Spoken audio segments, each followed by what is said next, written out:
Olá pessoal, meu Macuiô, espero que todos vocês estejam bem. Hoje eu tô aqui para falar sobre as questões de generalizar o cuidado espiritual. Você não pode generalizar um cuidado que você tem com uma determinada pessoa com outra pessoa. Cada mutuê, cada ori, cada cabeça é uma cabeça. Cada cabeça requer os seus próprios cuidados, né? Então a gente não pode receitar o mesmo ebó, a gente não pode receitar a mesma forma de trabalhar a vida de alguma pessoa, né? De energizar a vida de alguma pessoa, da mesma maneira que a gente está acostumado a fazer corriqueiramente para todas as outras pessoas. Eu não posso ir lá e ofertar uma oferenda que eu simplesmente ache que o meu inquice vai gostar. Como eu falo, de boa intenção, o inferno tá cheio. Às vezes a gente tem por mania acreditar que sabe mais sobre o nosso inquice do que ele realmente quer, do que de fato é, né? Então, por exemplo, eu imagino que Mameto Caiango queira 11 acarajés feitos no azeite doce, coisa e tal. E de repente não. De repente, para aquele momento, para aquilo fluir na minha vida, ela precisa da energia apaziguadora do azeite de dendê, né? E aí a gente fala assim, puxa vida, eu fiz numa boa intenção, ofertei numa boa intenção, e o santo de repente não aceitou, o santo de repente não se sentiu agradado. Quando nós não temos conhecimento de causa, de que deva ser dessa forma, e até mesmo do que vai, do que compõe, nós não temos uma certa carga sobre isso, né? Uma certa rejeição sobre isso perante aquilo que a gente ofertou. Então, tudo aquilo que é feito de coração e sem entendimento de causa profunda, o santo, aquela divindade, ela nos dá, né, um agô, uma lembe, um momento ali de, puxa vida, aquele filho não entendeu o que ele realmente precisava me oferecer. Num outro momento, eu vou encaminhar energias de buscar conhecimento para esse meu filho, para que ele possa ter entendimento sobre aquilo que de fato ele está precisando sobre mim na vida dele. Então isso acontece em relação ao Enkice, ao Orixá Vodunce. É por isso que existe os babalaôs, é por isso que existe os sacerdotes, é por isso que existe os enganga, é por isso que existe o jogo de búzios e todos os jogos divinatórios que se tem, os oráculos, né, o obi, o queso, para a gente consultar de fato o Enkice e perguntar a ele aquilo que ele realmente quer, aquilo que ele quer se beneficiar, aquilo que ele vai usar como energia para reverter diante da nossa vida. As pessoas pensam que quando vamos ofertar uma divindade, nós estamos dando a eles uma energia porque eles estão enfraquecidos, porque eles estão com fome. Não é isso. Nós ofertamos a nossa divindade e através da energia daquele alimento, daquela oferenda, daquele feito, ele vai usar aquela energia para transpor em nós. Então, ao oferendar uma divindade, nós estamos ofertando a nós mesmos, a nossa força, aquilo que está faltando para nós, para positivar os nossos caminhos, para positivar as nossas decisões. Então, é para isso que a gente faz as consultas através dos oráculos, para saber qual é o melhor caminho, qual é a melhor roupa que nós podemos vestir o nosso santo. Às vezes o nosso santo não quer um gripira, ele quer uma chita. Às vezes ele quer um algodão ao invés da chita. O santo é quem determina, porque é para ele, tudo é para ele, para que ele possa utilizar daquilo para reverter em nós, né, como um bom caminho, como uma boa sorte. E muitas vezes é pulado essa etapa. Então eu acredito que por querer fazer o melhor para minha pombogira, eu vou lá e faço um padê maravilhoso, eu coloco lá tudo que ela gosta, mas de repente não seja aquilo que ela precisa para despertar no meu caminho aquilo que esteja faltando. Então, eu preciso jogar para saber se ela quer uma avilê, uma tetê, né? Um padê com dendê, com groselha, com mel, que forma que ela quer. Até mesmo numa oferenda mais intensa, né? E influente na questão espiritual, que são as questões de ofertarmos corte, né? Então, o que quer, como quer, qual quantidade, qual é a cor. Não é nosso coração que determina isso, não é nosso intelecto, nossa intuição. A nossa intuição, ela vai despertar para a gente querer fazer alguma coisa. Bom, eu tô sentindo que o meu caboclo quer uma oferenda. Eu tô sentindo que minha pombogira quer tal coisa. Eu tô sentindo que meu santo tá descontente com tal coisa. O que eu posso pôr para ele? A pergunta é, como você vai fazer isso?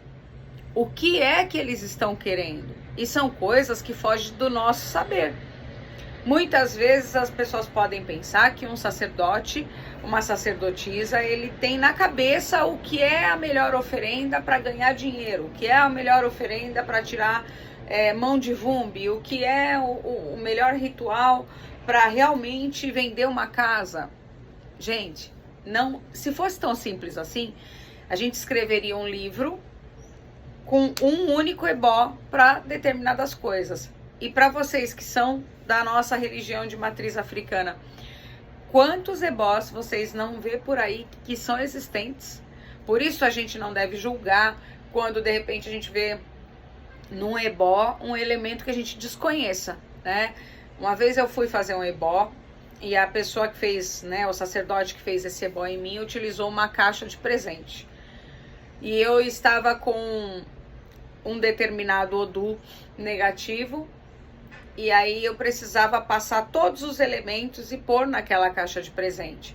Depois fazer um embrulho bonito, com um laço bonito, e entregar com toda uma hierarquia e uma forma, né, uma metodologia de ser feito aquilo. Depois tinha um jeito de desembrulhar, um jeito de despachar, um jeito de entregar, mas primeiro você tinha que colocar tudo ali dentro daquela caixa. E a finalidade era que você estaria dando um presente, né? Um presente ao respectivo Odu, com todos os elementos que ele tinha pedido que faltava e por isso ele estava negativo. Então, mediante aquele presente, tá aqui seu Odu tal. Então, ele se positivou e positivou os meus caminhos, aonde eu pude encontrar aquilo que realmente estava ausente na minha vida. Então, eu quero trazer nesse vídeo essa consciência para vocês, para quando vocês sentirem, intuírem e não, de repente, passar por algo ruim, ou não perder, às vezes, o seu zimbi, né, o seu kitad ou o felebé, dinheiro.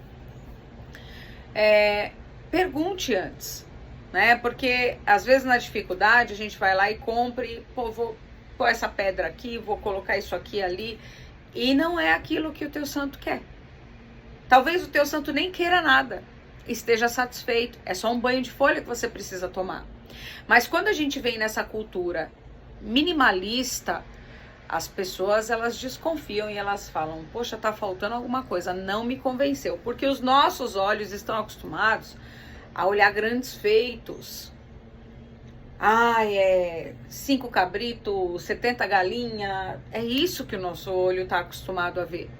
Mas quando você leva isso numa questão de ritualística, entonação, saber a folha determinada para tal e tal coisa, você se torna uma pessoa muito mais assertiva e minimalista, o que acaba barateando inclusive a ritualística daquilo que você foi buscar. Mas tem gente que não se convence disso. E por não se convencer disso, muitos sacerdotes e sacerdotisas inventam, enfeitam o pavão. Aos olhos a pessoa fica muito feliz com o que fez, mas com o passar do tempo se torna improdutivo. E aí o sacerdote acaba ganhando uma cliente que vai ficar o tempo todo para ele assim: tal trabalho que você fez não deu certo, tal trabalho que você fez para mim ainda não fluiu, tal trabalho isso, tal trabalho aquilo. E não vai fluir, porque de fato não era aquilo. Então as pessoas estão muito desacostumadas a entender que pequenas doses do remédio certo pode te curar. E grandes doses do remédio errado pode te matar. É simples, simples assim. Mas, infelizmente, por satisfazer a vontade, o ego dessas pessoas e não perder o cliente, esses pseudo sacerdotes fazem dessa forma, aonde a religião cai na descrença, aonde o que foi feito não tem eficácia, porque imagine só, eu acabei de acordar e eu tô com fome, então ao invés de eu comer um pão com manteiga e um café, eu vou me encher da feijoada que me foi servida, porque eu gosto de feijoada. Então, como, né, Mameto Monanculo gosta de feijoada, vou dar essa feijoada para ela. E aí eu como e fico ali extremamente, né, empanzinada, praticamente tendo ali uma congestão. Então as pessoas estão nesse processo. O inquice acaba tendo uma congestão energética, ao invés de fato, pegar aquele alimento faltante e fazer o que precisa ser feito.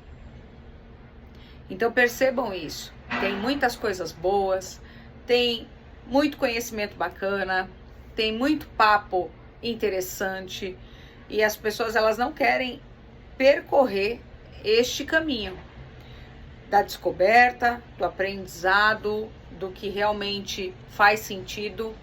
Então elas já querem sair daqui e pular para lá depois da ponte e dar ali aquilo que elas acham que podem para resolver de forma curta, expressa e rápida, porque hoje nós vivemos numa geração que tudo tem que ser para ontem, as pessoas querem tudo muito rápido a todo tempo, não aproveitam nada, superficiais com tudo, se munindo, né, de um monte de conhecimento sem sentido, que elas não vão utilizar, rasos, porque tudo que você encontra hoje na internet é muito raso. É a ponta do iceberg que você precisa para saber todo aquele conteúdo. E quando você vai descobrir, de fato, as coisas são muito mais profundas. E você acaba sem aquele acesso. O que te foi vendido foi uma coisa muito superficial.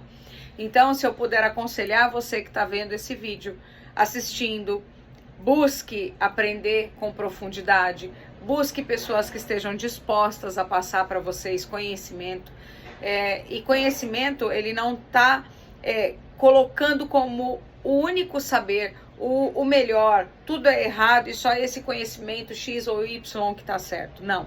Quando a gente fala em conhecimento, até as coisas erradas que a gente aprendeu são boas. São boas porque você aprende como não ser, como não fazer, o que deu errado, o que você tentou com as suas experiências de passado, olhando lá para o seu retrovisor, né, de referências com aquilo que não foi bom para você.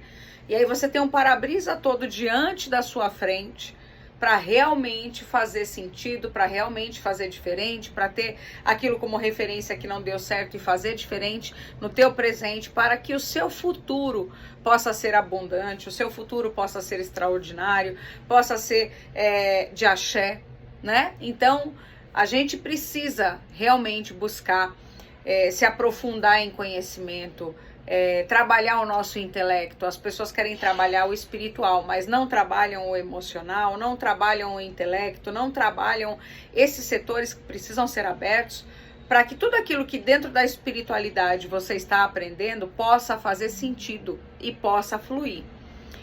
As pessoas acabam se engessando num único caminho. Então eu gosto do candomblé de Angola, eu só vou olhar para o candomblé de Angola. Eu gosto de administração, então eu só estudo sobre exatas, então eu não estudo nada sobre outras coisas. Só que a vida é um composto de muitas coisas. Quando a gente fala, eu vou ser sacerdotisa de matriz africana, então eu não preciso saber sobre negócios, né? Eu não preciso saber sobre saúde, eu não preciso saber sobre nada emocional, eu só tenho que saber sobre ebó, acender vela, cantar para o santo e recolher as pessoas na minha casa. Tem muita gente assim. E é por isso que as pessoas estão perdendo o interesse pela religião de matriz africana. Porque hoje não é mais só isso que precisa. A gente vem com renovações cíclicas de gerações. O remédio que foi descoberto lá atrás, por exemplo, para rubéola, para outras doenças lá atrás, foram modernizados para o atual momento. Não se existia Covid. Olha o que a Covid fez. Tentou ainda reeducar o mundo, o planeta, e parece que ainda não foi suficiente, né? Então, com tudo isso, nós precisamos entender que certas coisas do passado nos servem de referência, mas que é preciso estudo, aprimoramento, fundamento, ciência, vontade para atender aquela pessoa que procura por você. Porque aquela pessoa vai te procurar por uma vertente espiritual, mas talvez não seja por essa mesma vertente que você vai conseguir um canal de excelência com aquela pessoa. Porque o problema daquela pessoa era emocional, era familiar, era financeiro, era um outro contexto que precisava ser ajustado ali e que a espiritualidade foi só uma grande ponte para trazer essa pessoa e uma grande base depois para fundamentar, dar caminho, dar fortalecimento, dar entendimento, dar energia para que aquela pessoa pudesse fluir. Então pensem nisso, nem tudo é espiritual. Nós precisamos realmente querermos uma melhora, um avanço para a nossa geração, para o nosso intelecto, para poder melhor atender as pessoas, para poder trazer um momento único para essas pessoas. As pessoas não estão comprando ebó, as pessoas não estão comprando jogo de búzios, as pessoas não estão comprando a resolução somente dos seus problemas. Quando a pessoa vem até você, papai, mamãe, sacerdote que está aí, não venda isso para essas pessoas. Não venda uma iniciação, não venda um jogo, não venda um banho que essa pessoa tem que tomar. Proporcione experiência para essas pessoas. Que realmente a venda de todos os seus outros serviços vão acontecer. Porque a pessoa não foi comprar aquilo apenas. Ela foi por aquele nome, porque a ótica dela conhece por esse nome. Mas quando ela senta na tua mesa de jogo e ela não encontra só assim, não, faz isso, oferenda isso, muito obrigada, tchau. E ela vai lá e ela experimenta uma experiência espiritual, um momento único, épico, que se torna para ela extraordinário. Tudo aquilo que ela ouviu fez sentido para ela, ela foi acolhida, ela foi olhada, ela foi bem recepcionada. Tudo isso faz muita diferença em quem você é e no cliente que você vai atender. O cliente, ele não é só número, o cliente, ele é a dor chegando para você. Ele está vendo em você a possibilidade de uma cura. Então você tem que ter um lado muito sensível, empático, para lidar com todas essas pessoas que vêm procurar vocês. Porque é assim que eu trato as pessoas que me procuram, como seres humanos únicos e exclusivos. Porque outra de mim não existe, nem que eu tivesse uma irmã gêmea, não seria outra de mim.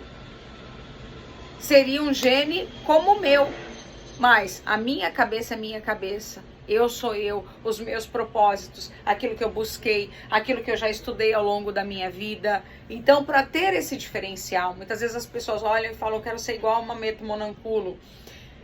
ainda que percorra os mesmos caminhos, ainda que estude sobre as mesmas coisas, não viveu os mesmos momentos, as mesmas vivências, os mesmos conflitos, os mesmos traumas, porque isso é individual para cada um. Podemos viver coisas parecidas, mas as mesmas não. Então, cada pessoa, ela é única. Trate o seu cliente, trate o seu filho de santo como único. Não venda processos, venda experiências. Proporcione experiências. O produto é só um produto, mas a experiência, toda vez que aquela pessoa sentir o cheiro de alfazema, toda vez que aquela pessoa sentir o clima de uma praia e que ela olhar um búzio num quadro, ela vai lembrar de você que atendeu ela. E aquilo vai ativar, poxa, preciso me consultar com um Mameto Monanculo. Há quanto tempo que eu não me certifico sobre isso? E aí quando a pessoa chega, você recebe ela com alegria. Não só pensando em quanto ela vai te pagar e na conta que você vai ter que pôr aquele dinheiro. Isso não é prosperidade. E é sobre isso. É sobre ser assim. São sobre essas experiências que eu busco ter filhos na minha casa, que eu busco mantê-los na minha casa. E todo o cenário que destoa disso um dia se encaminha. Então, toda pessoa que tem esse perfil comportamental, como o que eu estou experienciando para vocês, fica. Todas as pessoas que encontram conflitos internos e não encontram sentido em ser tratado dessa forma e aprender a tratar os outros dessa forma, certamente, verdadeiramente, são pessoas que vão seguir outros caminhos. Então, gente, fiquem sempre em paz, em vender algo, em passar algo, em aconselhar algo. Tire todos esses clichês da conta final. Trate tudo como grandes experiências, como troca de experiências. Atenda como você gostaria de ser atendido. Converse com a mesma calma que você gostaria que alguém te escutasse. E vocês vão transformar a vida de vocês. É isso que eu faço na mentoria. É isso que hoje, inclusive, a gente vai falar bastante no meu grupo de mentorados, que eu tenho um grupo ao qual a gente está formando aí. Nós vamos tratar sobre toda essa parte para depois introduzir na questão de inquice, na questão do terreiro propriamente dito, na metodologia de um terreiro. Primeiro a gente vai avaliar todo esse contexto, desconstruir algumas crenças que nos traumatizaram e entender como realmente, de fato, faz sentido propagar o candomblé, propagar a religião, propagar qualquer cuidado que você vai dedicar a uma vida. Macuio a todos. Excelente dia.